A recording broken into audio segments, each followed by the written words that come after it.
in the next year, you're going to see very large context windows, agents, and text to action.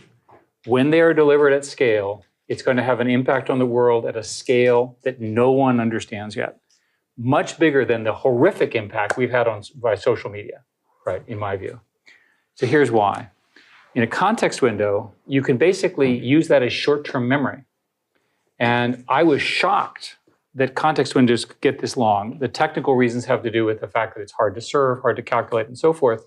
The interesting thing about short-term memory is when you feed you ask it a question, read 20 books, you give it the text of the books is the query, and you say, tell me what they say, it forgets the middle, which is exactly how human brains work too, right? That's where we are.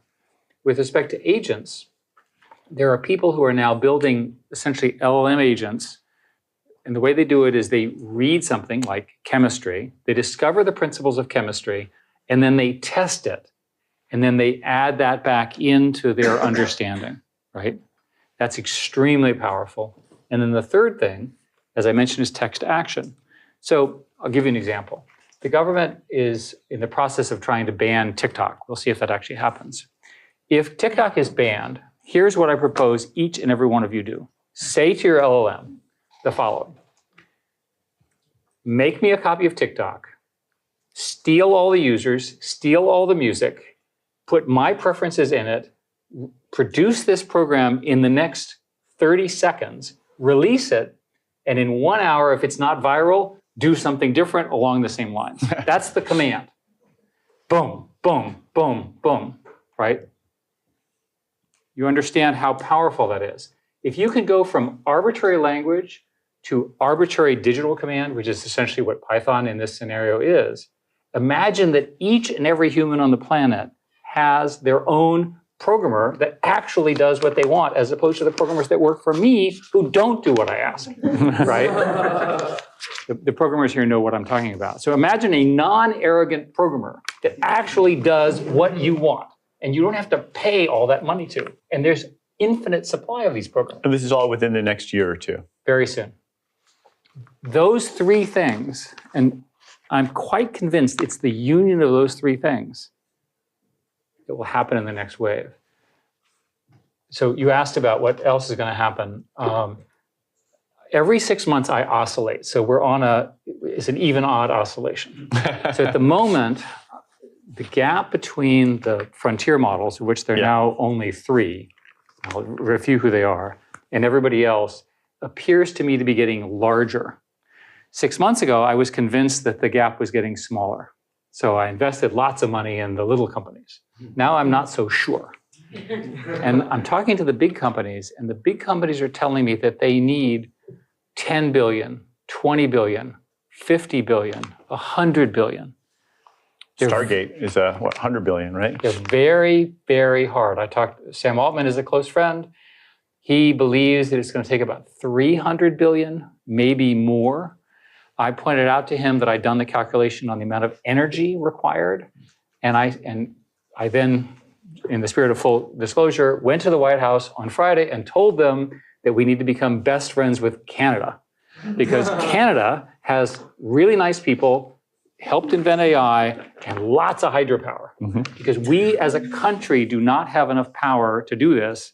The alternative is to have the Arabs fund it. And I like the Arabs personally. I spent lots of time there, right? But they're not going to adhere to our national security rules, whereas Canada and the US are part of a triumvirate where we all agree on. So these $100 billion, $300 billion data centers, electricity starts becoming the scarce resource. And by the way, if you follow this line of reasoning, why did I discuss CUDA and NVIDIA? If $300 billion is all going to go to NVIDIA, you know what to do in the stock market. Okay. That's not a stock recommendation. I'm not a licensed.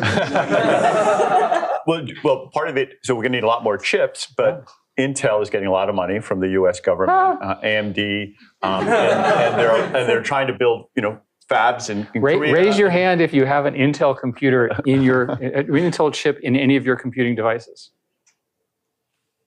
Okay, so much for the monopoly. Well, that's the point, though. They once did have a monopoly. Absolutely. and NVIDIA has a monopoly now. So are those barriers to entry, like CUDA, is there something that so I was talking to Percy Lang the other day. He's switching between TPUs and NVIDIA chips depending on what he can get access to for That's training because the he models. doesn't have a choice. If he had infinite money, he would pick the B200 architecture out of NVIDIA because it would be faster. And I'm not suggesting, I mean, it's great to have competition. I've talked to AMD and Lisa Su at great length. Yeah. They have built a thing which will translate from this CUDA architecture that you were describing to their own, which is called ROCm. It doesn't quite work yet. They're working on it. You were at Google for a long time, and they invented the transformer architecture. Peter.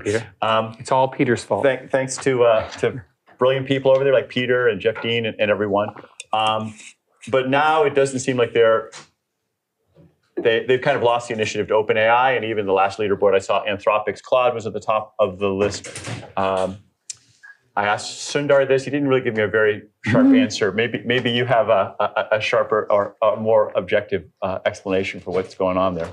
I'm no longer a Google employee. Yes. In the spirit of full disclosure, Google decided that work-life balance and going home early and working from home was more important than winning. And the reason startups work is because the people work like hell.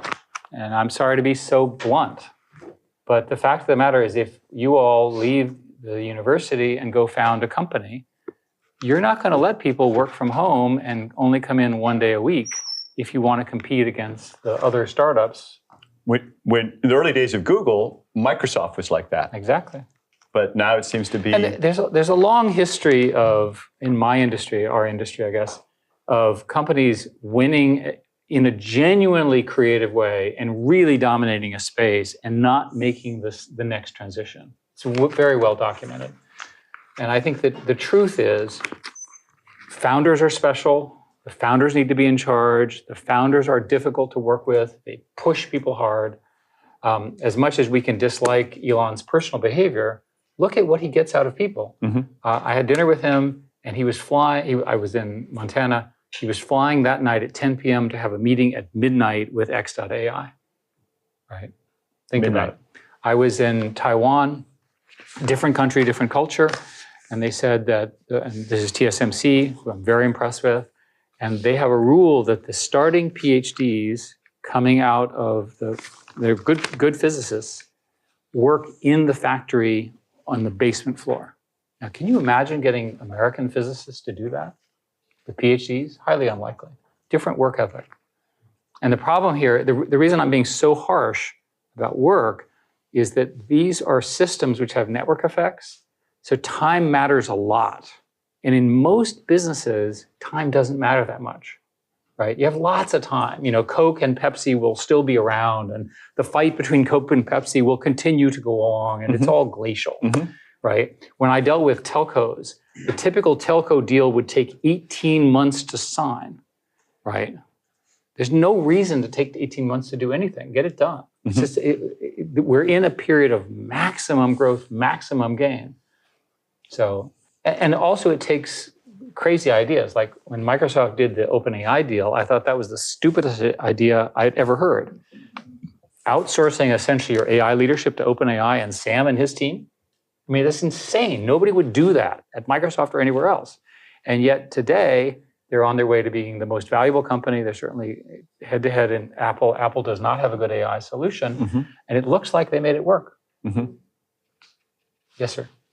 In terms of national security or geopolitical interest, how do you think AI is going to play a role or competition with China as well? So I was the chairman of an AI commission that sort of looked at this very carefully.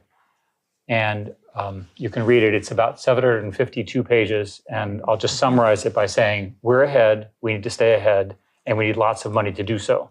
Our customers were the Senate and the House. And out of that came the CHIPS Act and a lot of other stuff like that. A rough scenario is that if you assume the frontier models drive forward and a few of the open source models, it's likely that a very small number of countries can play this game. Countries, excuse me. What are those countries, or who are they? Countries with a lot of money, and a lot of talent, strong educational systems, and a willingness to win. The US is one of them. China's another one. How many others are there? Are there any others? I don't know, maybe. But certainly in your lifetimes, the battle between the US and China for knowledge supremacy is going to be the big fight, right? So the US government banned essentially the NVIDIA chips, although they weren't allowed to say that was what they were doing, but they actually did that into China. They have about a 10-year chip advantage. We have a roughly 10-year chip advantage in terms of sub-DUV, that is sub-5 nanometer 10 years, chips. that long? Roughly 10 years. Wow. And so you're going to have, so an example would be, today we're a couple of years ahead of China. My guess is we'll get a few more years ahead of China, and the Chinese are whopping mad about this. It's like hugely upset about it. So that's a big deal. That was a decision made by the Trump administration and furthered by the Biden administration. Do you find that the administration today and Congress is listening to your advice? Do you think that it's going to make that scale of investment? I mean, obviously the CHIPS Act, but beyond that, building a massive AI system? So as you know, I lead an informal, ad hoc, non-legal group. That's different from illegal. Yes, exactly, just to be clear. Which includes all the usual. I'm on that. Which includes all the usual suspects. Yes. And the usual suspects over the last year came up with the basis of the reasoning that became the Biden administration's AI Act, which is the longest presidential directive in history. You're talking about the Special Competitive Studies Project? No, this is the actual act from the executive office. Yes, okay. And they're busy implementing the details. Mm-hmm. So far, they've got it right. Mm-hmm. And so, for example, one of the debates that we had for the last year has been, how do you detect danger in a system which has learned it, but you don't know what to ask it? Mm-hmm. Okay. So in other words, it's a sort of a core problem. It's learned something bad, but it can't tell you what it learned, and you don't know what to ask it. And there's so many threats, right? Like it learned how to mix chemistry in some new way that you don't know how to ask it. And so people are working hard on that. But we ultimately wrote in our memos to them that there was a threshold which we arbitrarily named as 10 to the 26 flops, which technically is a measure of computation.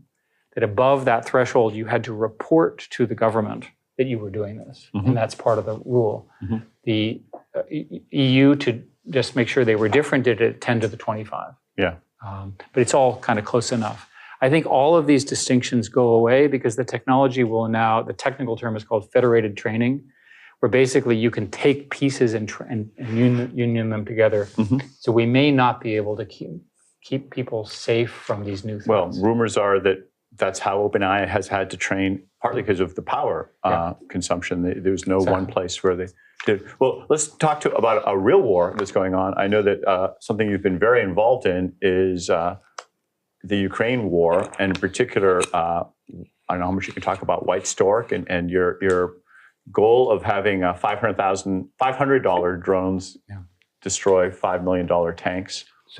So how's that changing warfare? So I worked for the Secretary of Defense for 7 years and tried to change the way we run our military. I'm not a particularly big fan of the military, but it's very expensive, and I wanted to see if I could be helpful. And I think, in my view, I largely failed. They gave me a medal, so they must give medals to failure or whatever. But my self-criticism was nothing has really changed. And the system in America is not going to lead to real innovation. So watching the Russians use tanks to destroy apartment buildings with little old ladies and kids just drove me crazy. So I decided to work on a company with your friend, Sebastian Thrun, and as a former faculty member here, and a whole bunch of Stanford people. And the idea basically is to do two things. Use AI in complicated, powerful ways for these essentially robotic war. And the second one is to lower the cost of the robots. Now you sit there and you go, why would a good liberal like me do that?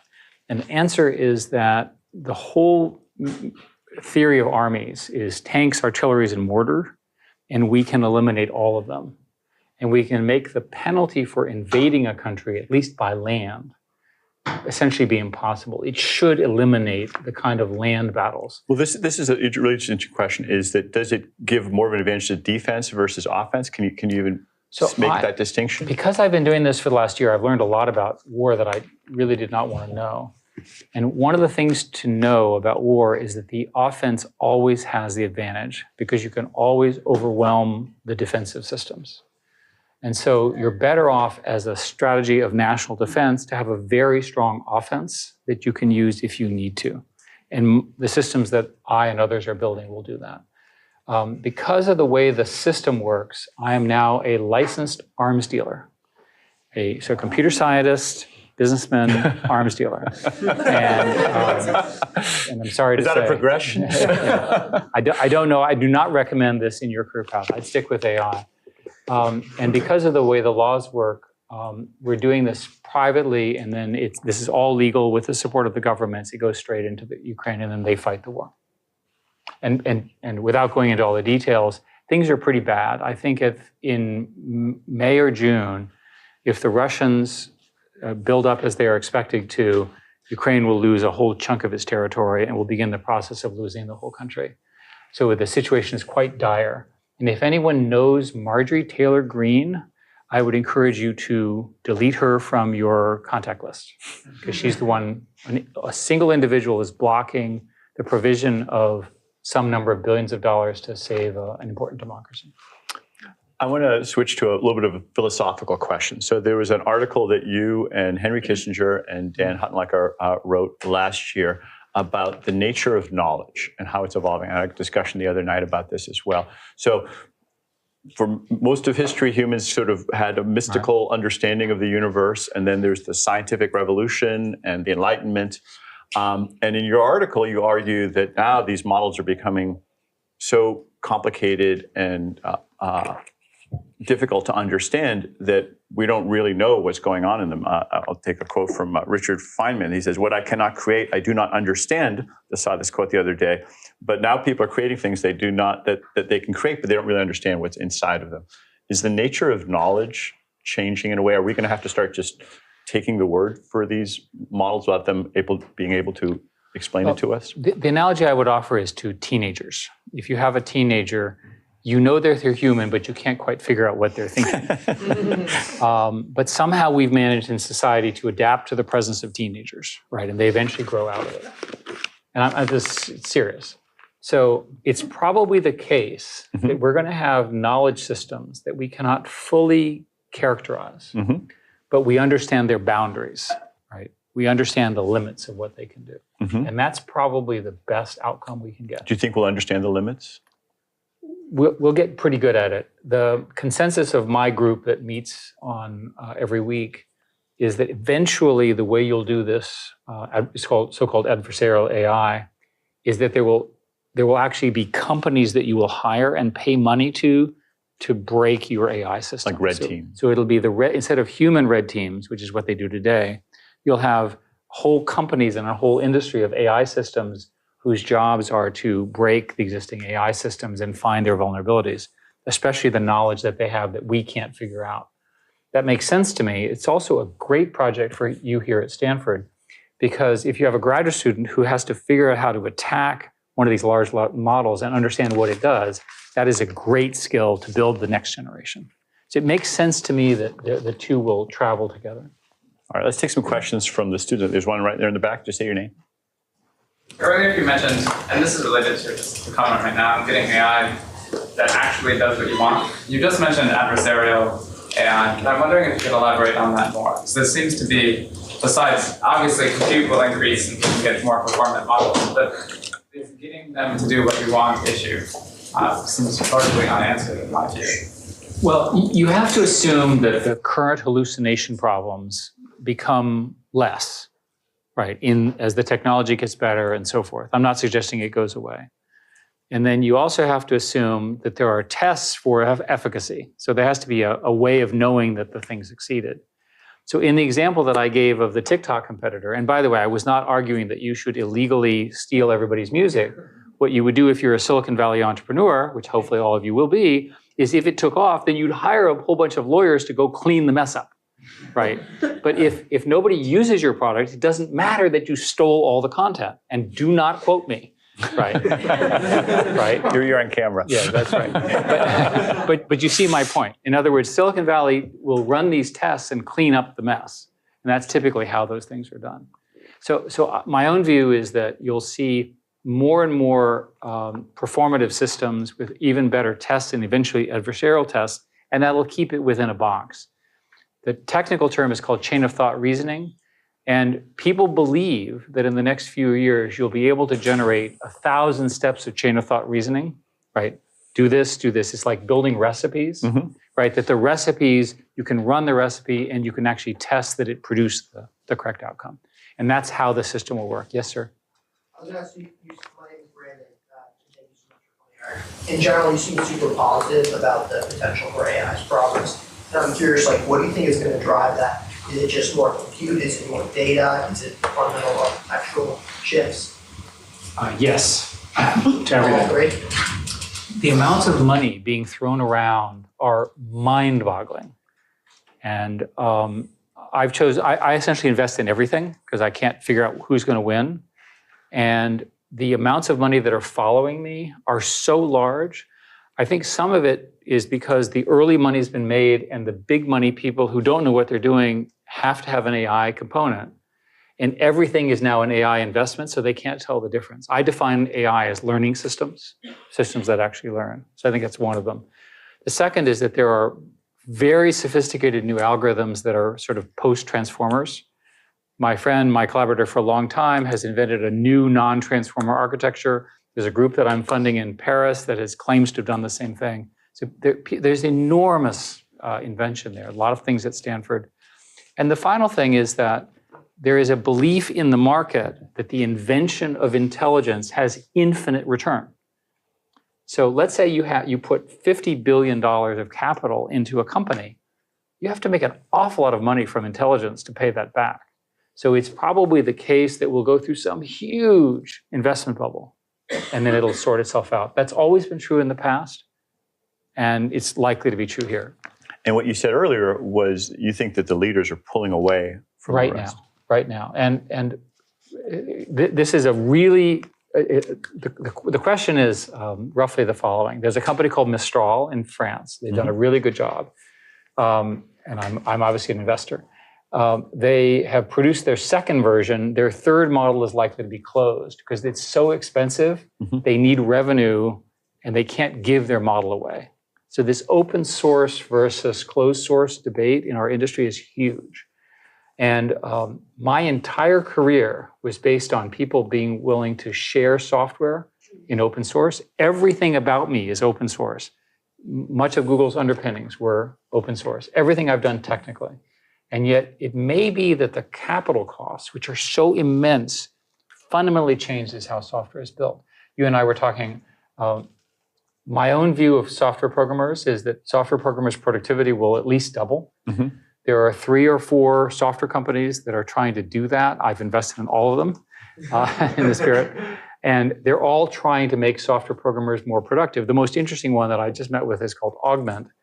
And I always think of an individual programmer, and they said, that's not our target. Our target are these 100-person software programming teams on millions of lines of code where nobody knows what's going on. Well, that's a really good AI thing. Will they make money? I hope so. Yes. So a lot of questions here. Yes, ma'am. Hi. So at the very beginning, you mentioned that there's the combination of the context window expansion, the agents, and the text to action is going to have unimaginable impacts. First of all, why is the combination important? And second of all, I know that you're not like a crystal ball and you can't necessarily tell the future, but why do you think it's beyond anything that we could imagine? I think largely because the context window allows you to solve the problem of recency. The current models take a year to train, roughly 18 months, 6 months of preparation, 6 months of training, 6 months of fine tuning. So they're always out of date. Context window, you can feed what happened. Like you can ask it questions about the Hamas-Israel war, right, in a context. That's very powerful. It becomes current like Google. In the case of agents, I'll give you an example. I set up a foundation, which is funding a nonprofit, which starts, there's a, I don't know if there's chemists in the room, I don't really understand chemistry. There's a tool called ChemCrow, C-R-O-W, which was an LLM-based system that learned chemistry. And what they do is they run it to generate chemistry hypotheses about proteins, and then they have a lab which runs the tests overnight, and then it learns. That's a huge accelerant in chemistry, material science, and so forth. So that's an agent model. And I think the text to action can be understood by just having a lot of cheap programmers, right? And I don't think we understand what happens, and this is, again, your area of expertise, what happens when everyone has their own programmer. And I'm not talking about turning on and off the lights. You know, I imagine, another example, for some reason you don't like Google. So you say, build me a Google competitor. Yeah, you personally, you don't build me a Google competitor, search the web, build a UI, make a good copy, add generative AI in an interesting way, do it in 30 seconds, and see if it works, right? So a lot of people believe that the incumbents, including Google, are vulnerable to this kind of an attack. Now, we'll see. There were a bunch of questions that were sent over by Slido. I want to give, some of them were upvoted. So here's one. We talked a little bit about this last year. How can we stop AI from influencing public opinion, misinformation, especially during the upcoming election? What are the short and long-term solutions from? Most of the misinformation in this upcoming election and globally will be on social media. And the social media companies are not organized well enough to police it. If you look at TikTok, for example, there are lots of accusations that TikTok is favoring one kind of misinformation over another. And there are many people who claim without proof that I'm aware of that the Chinese are forcing them to do it. I think we have a mess here. And the country's going to have to learn critical thinking. That may be an impossible challenge for the US. But the fact that somebody told you something does not mean that it's true. But could it go too far the other way, that there's things that really are true and nobody believes anymore? You get, some people call it epistemological crisis, that now, you know, Elon says, no, I never did that. Prove it. Well, let's use Donald Trump. Okay. Look, I think we have a trust problem in our society. Democracies can fail. And I think that the greatest threat to democracy is misinformation, because we're going to get really good at it. When I managed YouTube, the biggest problems we had on YouTube were that people would upload false videos and people would die as a result. And we had a no-death policy. Shocking. And we just went, it was just horrendous to try to address this. Yeah. And this is before generative AI.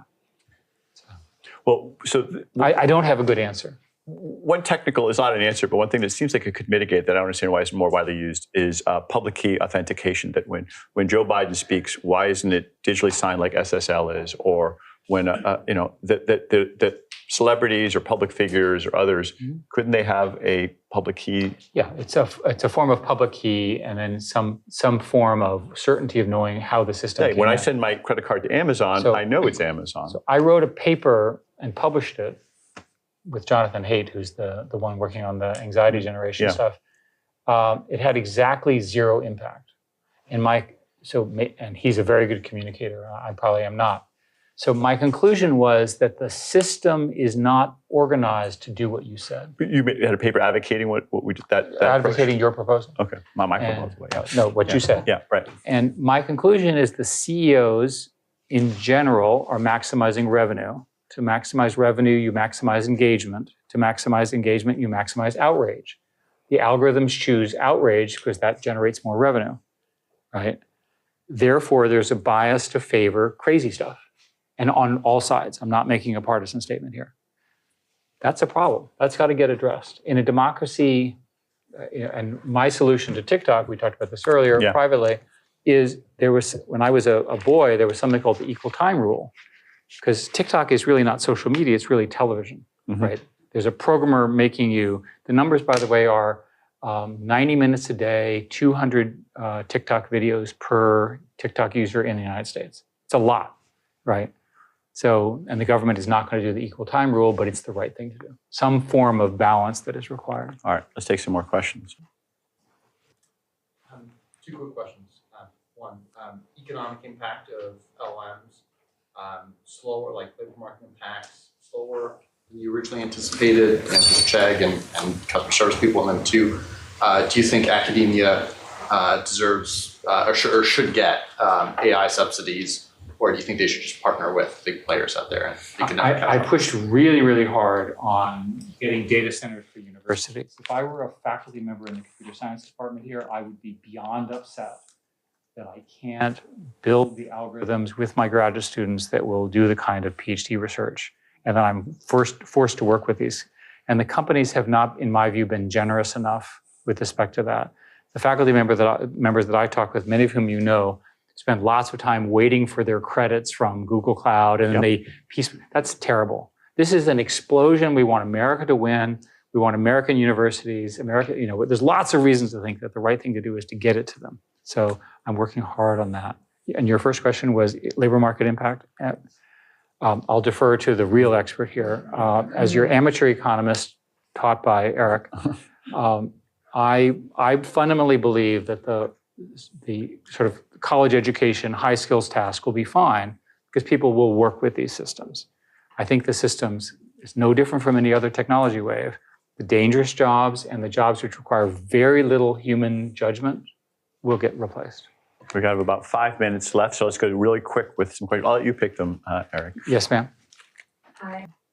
I'm really curious about the text to action and its impact on, for example, computer science education. I'm wondering what you have thoughts on like how CS education should transform to kind of meet the age.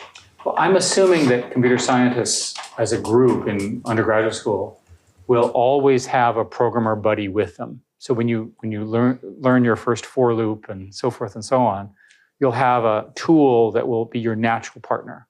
And that's how the teaching will go on. That the professor, he or she will talk about the concepts, but you'll engage with it that way. And that's my guess. Yes, ma'am, behind you. Yeah, can you talk more about the non-transformer architectures that you're excited about? I think one that's been talked about is like state models, but then now with longer context, I feel like they'd be interested as well. But more, so I was curious what you're seeing in the space. I don't understand the math well enough.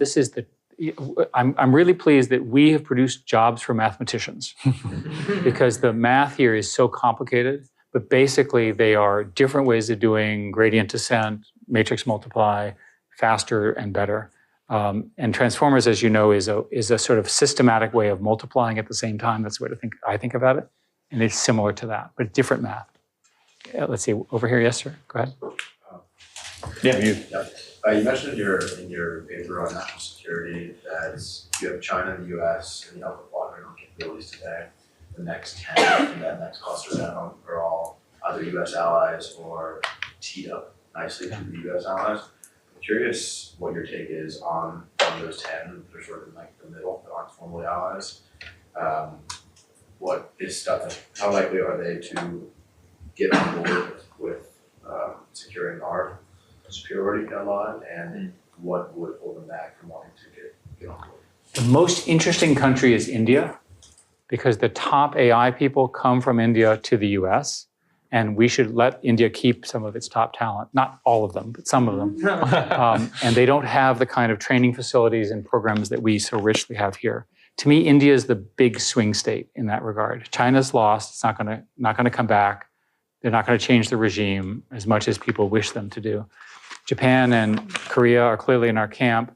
Taiwan is a fantastic country whose software is terrible, so that's not going to work. Amazing hardware.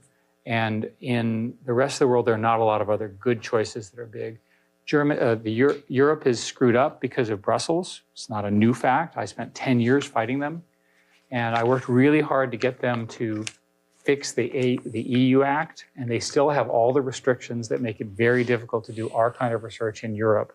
My French friends have spent all their time battling Brussels, and Macron, who's a personal friend, is fighting hard for this. And so France, I think, has a chance. I don't see Germany coming, and the rest is not big enough. Go ahead. Yes, ma'am. So I know you're an engineer by training, like you've built a compiler. Given the capabilities that you envision these models having? Should we still spend time learning to code? Yeah, because ultimately it's the old thing of why do you study English if you can speak English? You get better at it, right? You really do need to understand how these systems work, and I feel very strongly. Yes, sir? Yeah, I'm curious if you've explored the distributed setting, and I'm asking because, sure, like making a large cluster is difficult, but MacBooks are powerful. There's a lot of small machines across the world. So like, do you think like folding at home or a similar idea works for training AI systems? Yeah, we've looked very hard at this. So the way the algorithms work is you have a very large matrix and you have essentially a multiplication function. So think of it as going back and forth and back and forth. And these systems are completely limited by the speed of memory to CPU or GPU. And in fact, the next iteration of NVIDIA chips has combined all those functions into one chip. The chips are now so big that they glue them all together. And in fact, the package is so sensitive that the package is put together in a clean room as well as the chip itself. So the answer looks like supercomputers and speed of light, especially memory interconnect, really dominated. So I think unlikely for a while. Is there a way to segment the LLM? Like, so Jeff Dean last year when he spoke here talked about having these different parts of it that you would train separately and then kind of federate them. In order to do that, you'd have to have 10 million such things, and then the way you would ask the questions would be too slow. He's talking about 8 or 10 or 12. Yeah. So not down the level of not at his level. Yeah. See in the back, yes, way back. I know, like after ChatGPT was released, the New York Times sued OpenAI for using their works for training. Where do you think that's going to go and what that means for data privacy? I used to do a lot of work on the music licensing stuff. And what I learned was that in the 60s, there was a series of lawsuits that resulted in an agreement where you get a stipulated royalty whenever your song is played. Even they don't even know who you are. It's just paid into a bank. And my guess is it'll be the same thing. There'll be lots of lawsuits and there'll be some kind of stipulated agreement, which will just say you have to pay X% of whatever revenue you have in order to use that. ASCAP, EMI. ASCAP, EMI. Look them up. It will seem very old to you, but I think that's how it will ultimately. Yes, sir. Yeah, it seems like there's a few players that are dominating AI, right? And they'll continue to dominate. And they seem to overlap with the large companies that all the antitrust regulation is kind of focused on. How do you see those two trends kind of, do you see regulators breaking up these companies and how will that affect So in my career, I helped Microsoft get broken up and it wasn't broken up. And I fought for Google to not be broken up and it's not been broken up. So it sure looks to me like the trend is not to be broken up. As long as the companies avoid being John D. Rockefeller the senior, and I studied this, look it up, it's how antitrust law came. I don't think the governments will act. The reason you're seeing these large companies dominate is who has the capital to build these data centers, right? Right. So my friend Reed and my friend Mustafa. He's coming next week. Reed, 2 weeks from now. Have Reed talk to you about the decision that they made to take Inflection and essentially piece part it into Microsoft. Basically, they decided they couldn't raise the tens of billions of dollars. Is that number public that you mentioned earlier? No. Okay. Have Reed give you. Maybe Reed can say it. I know you got to go. I don't want to hold you. I want to leave with. Should we do one? This gentleman. I also have a question for you. One more. Yeah, go ahead. Thank you so much. Thank you so much. I'll make it quick. I was wondering where all of this is going to leave countries who are non-participants in development of frontier models and access to compute, for example. The rich get richer, and the poor do the best they can. They'll have to. The fact of the matter is, this is a rich country's game, right? Huge capital, lots of technically strong people, strong government support, right? There are 2 examples. There are lots of other countries that have all sorts of problems. They don't have those resources. They'll have to find a partner. They'll have to join with somebody else, something like that. I want to leave it because I think the last time we met you were at a hackathon at AGI House, and I know you spent a lot of time helping like young people as they create a lot of wealth, and you spoke very passionately about wanting to do that. Do you have any advice for folks here as they're building they're writing their business plans for this class, or policy proposals or research proposals? At this stage of the careers going forward. Well, I teach a class in the business school on this, so you should come to my class. I am struck by the speed with which you can build demonstrations of new ideas. So in one of the hackathons I did, the winning team, the command was fly the drone between two towers, and it was given a virtual drone space. And it figured out how to fly the drone, what the word between meant, generated the code in Python, and flew the drone in the simulator through the tower.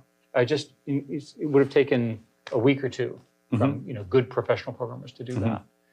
I'm telling you that the ability to prototype quickly really, part of the problem with being an entrepreneur is everything happens faster.